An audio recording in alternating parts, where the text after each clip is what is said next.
lo dijimos recién, estamos inmersos en la peor crisis de narcoviolencia desde que sabemos que tenemos narcotráfico, muertes por doquier, personas asesinadas de forma espectacular, porque además los narcos quieren dar ese mensaje: te matamos con muchas balas, te matamos con balas de la policía, inclusive, ¿no? Como para decir, somos lo mismo, acá no hay, no hay buenos y malos, es todo lo mismo. Y bueno, el temor crece, el miedo se ha instalado en la población, todos tenemos miedo, ¿m? A lo que se suma esta suerte ya de incertidumbre económica que vivimos producto de lo nacional, que hace que la gente ya esté volviéndose loco. Hoy había muchos amigos que estaban a punto ya de colapsar o de estallar, porque te estás muriendo de hambre, no podés llegar a fin de mes y encima no podés trabajar. O sea, imagínense a alguien de un barrio que no puede trabajar y si te enfermas está cerrado el centro de salud. O sea, es como para esa película de Michael Douglas, ustedes no sé si la vieron, para salir y romper todo, ¿no? Porque la verdad que, ¿qué se puede hacer? Pero bueno, vamos a hablar con alguien que viene denunciando este tema, el tema de la narcoviolencia, cuando nadie lo hacía. ¿M? Porque en su momento, cuando había que hablar de este tema, algunos decían que este era un tema porque se estigmatizaba a Rosario, que en realidad no era tan así, que se iba contra la tradición y la marca de la ciudad. Bueno, Gabriel Ganón siempre lo denunció. Y es más, por denunciar eso, lo cesaron en sus funciones. Él era defensor general de la provincia. ¿Cómo estás, Gabriel? Buenas tardes. Buenas tardes, ¿cómo te va, Alberto? ¿Cómo te va? Antonio. Antonio, sí, perdón. Gracias por atendernos. ¿Qué análisis haces sobre esta crisis? Pongámoslo de este modo, una crisis en esta línea narcoviolenta que se viene desarrollando de hace bastantes años. Creo que seguimos en el punto cero de esta historia, ¿no? Seguimos en el capítulo, en el primer capítulo. O sea, se han escrito muchas páginas, pero no llegamos al final de la situación porque seguimos dando vueltas sobre lo mismo, seguimos aplicando las mismas recetas para solucionar un fenómeno que es extremadamente complejo. Y si seguimos con este tipo de recetas, con este tipo de acciones, con este tipo de shows mediáticos a los cuales ya estamos acostumbrados, hemos tenido varios en lo que va de estos últimos 14 años, vamos a seguir sin salir del mismo lugar en el que nos encontramos y probablemente haya un aplacamiento transitorio de la violencia durante un tiempo, pero esto va a seguir. O sea, evidentemente las operaciones de Joe terminan fracasando. Te pueden servir transitoriamente y de hecho le han servido transitoriamente a distintos gobiernos para ganar una elección, para seguir en el gobierno, pero sin darle respuesta, la respuesta que la ciudadanía está reclamando desde hace 14 años, ¿no? Por qué decís, Gabriel, que estamos en el capítulo uno en el primer momento? ¿Por qué estamos igual? Porque creo que cuando este fenómeno comenzó, que nosotros denunciamos que había una pérdida creciente de credibilidad en el funcionamiento de los aparatos represivos del Estado, eh, todos se hicieron los distraídos, nos acusaban de tirabombas, de querer romper todo, de que estábamos equivocados, que trabajábamos para los monos.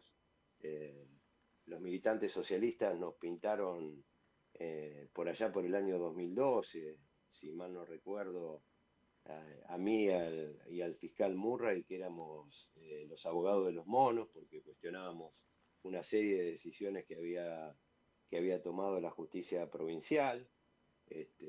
Decíamos que esas decisiones eran incorrectas, que se estaba yendo por un camino ilegal, ilícito, incorrecto, y que eso iba a traer, bueno, nada, las consecuencias que terminó trayendo, ¿no? Ujú. Vos te vas a acordar, porque vos sos un tipo que ha seguido muy de cerca este tema, eh, vos te vas a acordar de aquella persona que se presentaba como el superhéroe eh, en la lucha contra los monos, que era el super juez Viena.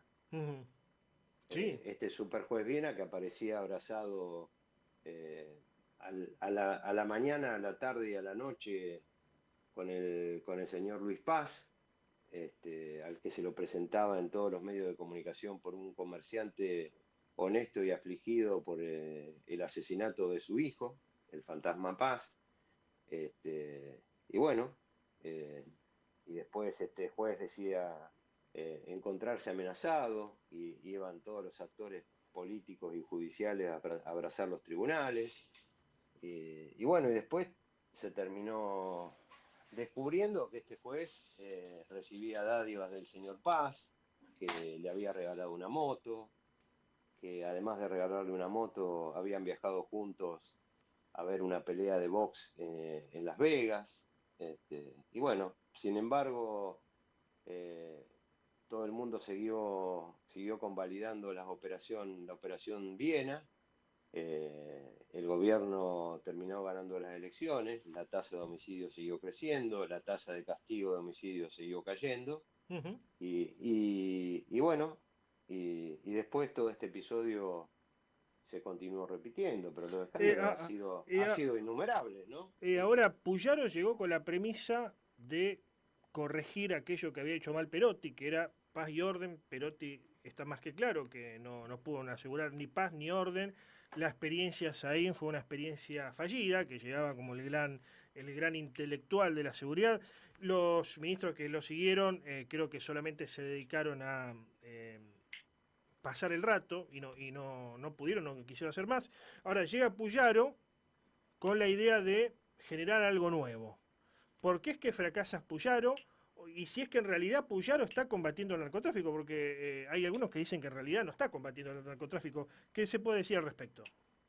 Bueno, pero Puyaro no era un personaje desconocido para la política santafesina y no era un personaje desconocido en la gestión de las políticas de seguridad. De hecho, fue 4 años ministro de Seguridad y Cococcioni fue durante esos 4 años el secretario de Política Penitenciaria de Puyaro. O sea, los dos personajes que hoy tienen a su cargo el manejo de la seguridad en la provincia de Santa Fe no son personajes desconocidos, sino todo lo contrario.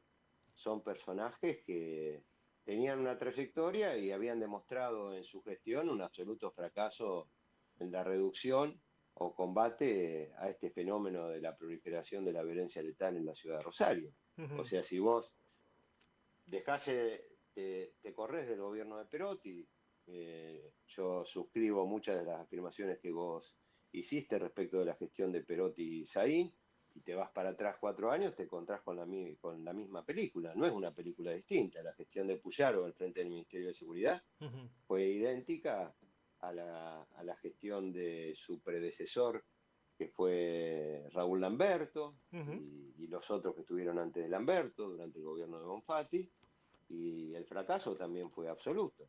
De hecho, Puyaro se vio envuelto en episodios de corrupción que fueron tapados, y aquellos que osaron investigarlo a Puyaro fueron castigados, que fueron el fiscal Apuyani y la fiscal Martí. Vos también te vas a acordar de Uh esto, -huh. que fueron cuestionados porque le habían intervenido en el teléfono, porque en esas intervenciones telefónicas aparecía Puyaro hablando con el fiscal general de Santa Fe, con el fiscal, en ese momento el fiscal regional de Rosario, que después fue el fiscal general de la provincia de Santa Fe, acordando cuestiones para que determinada causa avance, otra no avance, Sí, para que... Baclini. Claro, Baclini. Paclini. Ahora, Vos te vas a acordar sí, del diálogo de Paclini. sí, ahora Puyaro dice los que saben, uno toca de oído, pero dice los que saben que frente al narcotráfico tenés dos alternativas. O regulás y negociás, o vas al combate de plano en una suerte de batalla de ejército contra ejército, de los buenos contra los malos. Bueno, caiga quien caiga. Puyaro, ¿qué hizo? ¿Quiso regular y negoció en este sentido con el AMPA? ¿O los combatió? ¿O ambas dos alternativas mixturadas? Mira, lo que yo vengo viendo en una continuidad histórica eh, es que nadie realmente ha querido desarticular absolutamente nada. Cuando te digo nadie, es nadie. Entre ese nadie también está Puyaro. Nadie ha querido desarticular nada. nadie ha tomado la cuestión en serio. Puyaro sigue con la estructura, ¿cómo podemos decir? Puyaro sigue aplicando. Corrupta de la policía y corrupta de la justicia. ¿Puyaro sigue con eso? Y Puyaro sigue con eso. Ujú. Evidentemente es así. Todo el show que hicieron en la causa de Alvarado, y vos podrás, supongo que debes haber escuchado la declaración de Alvarado en el juicio, que es realmente lapidaria. Ujú. También debes haber escuchado la declaración de Luis Peiti, de Ujú. quiénes eran las personas que lo apretaban y cuáles eran las relaciones de esas personas con la estructura del Ministerio Público de la Acusación, y qué era lo que esas personas querían que dijese para que se zafara de la causa que existía en su contra. Esto también es de conocimiento público y notorio. Co- que- Sin embargo, fíjate vos, te doy Ujú. un ejemplo, porque es un ejemplo, es un hecho, ¿no? Ujú. Vamos a hablar de hechos y no de interpretaciones de los hechos, cada cual que haga la interpretación que quiera al respecto, pero yo recuerdo muy bien la declaración de Peiti, donde menciona a las personas a las cuales él tenía que pagarle dinero para continuar con el circuito del juego ilegal. Y una de las personas que nombra era el jefe de la policía de investigaciones, que era el comisario Corbellini, y la otra persona que nombra Peiti es el comisario Amaya. Ujú. Si vos hoy mirás la planta jerárquica de quien te vas hacia atrás, hacia la época que Corbellini era el jefe de la policía de investigaciones y Amaya era el jefe de la policía, ¿quién era el ministro de Seguridad? El ministro de Seguridad era el gobernador Puyaro. Ujú. Y si vos vas a la planta del Ministerio de Seguridad hoy, ¿quiénes aparecen en esa planta del Ministerio de Seguridad recientemente nombrado? Te vas a encontrar con que aparece nuevamente Corbellini. Y vos te preguntás, pero bueno, ¿cómo? ¿Corbellini no era el que extorsionaba y le cobraba a Luis Peiti, el rey del juego clandestino? Ujú. Sí. ¿Y Sí, qué hace Corbellini? aparece en realidad como asesor del Ministerio de Educación, Corbellini, ¿no? Es el cargo un cargo que llamó la atención. Eso se lo Bueno, ¿qué preguntaba, hace ahí Corbellini? claro, ¿qué ¿Qué hace? hace? No, y qué ¿Por hacen qué no también está? los segundos del Chino Paz, como se lo conocía en la unidad regional número 17 de San Lorenzo. Puyaro continúa con lo viejo, digamos. Entonces, estamos diciendo que de alguna forma intenta regular el negocio del narco. Eso lo hace con una banda y le corre la competencia a la otra o no, porque algunos decían en la calle, gente que, bueno, que maneja información, que conoce la calle, decían que algunos de estos atentados contra civiles eran propios de la banda que se estaba quedando sin territorio, o sea, sin lugar para vender estupefacientes porque se había arreglado con otro. ¿Puede ser esto así? Y eso es lo que yo vengo observando que viene ocurriendo desde hace mucho tiempo atrás. Por eso te daba el ejemplo de lo que ocurrió en su momento con el superjuez Viena. Ujú. Eh, se perseguía a la banda de los monos y se pactaba con la otra banda que iba ocupando cada vez más territorio. Ujú. Después esto se da vuelta y se persigue a la otra banda y se comienza a favorecer de nuevo a esta. Que por eso te mencionaba al fiscal Eder y al fiscal Echapapietra, que fueron los que le dieron cobertura a una de las bandas por sobre la otra para perseguir a la banda de Esteban Alvarado. O sea, se ha jugado siempre en esta línea, con una banda para perjudicar a la otra. Y si el Estado juega este juego perverso, genera falta de credibilidad en sus instituciones, y esa falta de credibilidad en instituciones genera este descalabro que estamos viviendo hoy. Ujú. O sea, si vos, es lo mismo que si vos vas a jugar al fútbol y no hay reglas para jugar al fútbol. Ujú. Me parece, o sea, Sí.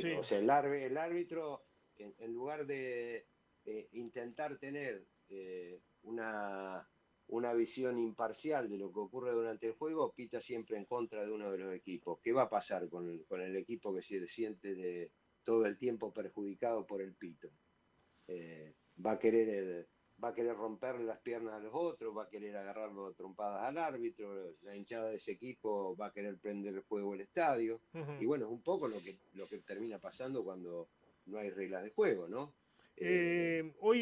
Me parece Sí. que el Ujú. análisis que vos hacés es el mismo que nosotros venimos haciendo desde hace 15 años. O sea, el Ujú. Estado no puede jugar con una banda.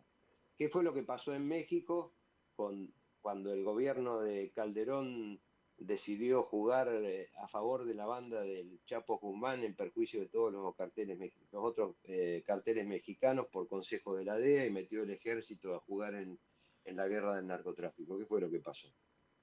Un descalabro monumental, un crecimiento geométrico de la violencia y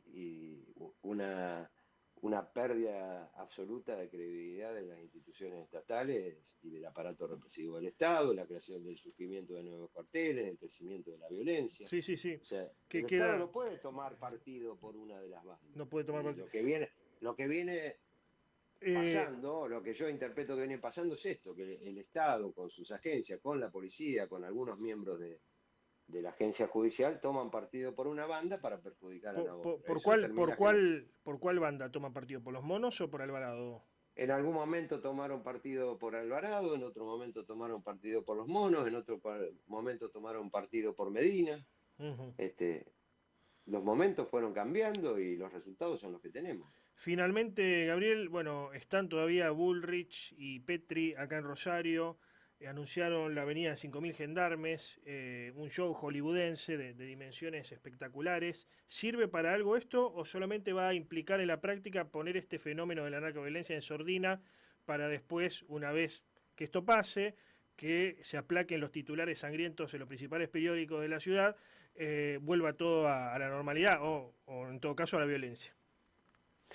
Yo creo que puede servir transitoriamente, pero en la medida que no se aborde seriamente la cuestión, con un análisis cuidadoso, que tenga un diagnóstico adecuado, qué es lo que está pasando, cómo se maneja el dinero, dónde va el dinero, dónde se lava ese dinero, por dónde ingresan y se van las sustancias.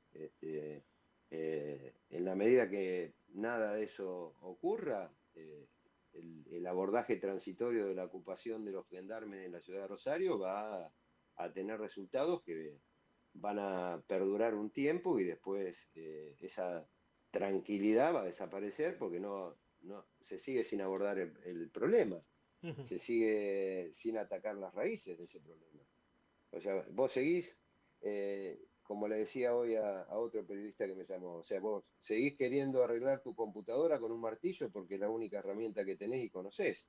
Y si vos querés arreglar tu computadora a martillazo, lo único que vas a hacer es terminar rompiendo la computadora. Bueno, las recetas que siguen aplicando son las recetas del martillo. O sea, lo único que tenés es un martillo y vas con el martillo. ¿Vas a resolver el problema? No, no lo vas a resolver. Bien. Gracias por el contacto, Gabriel. No, gracias a vos. Adiós.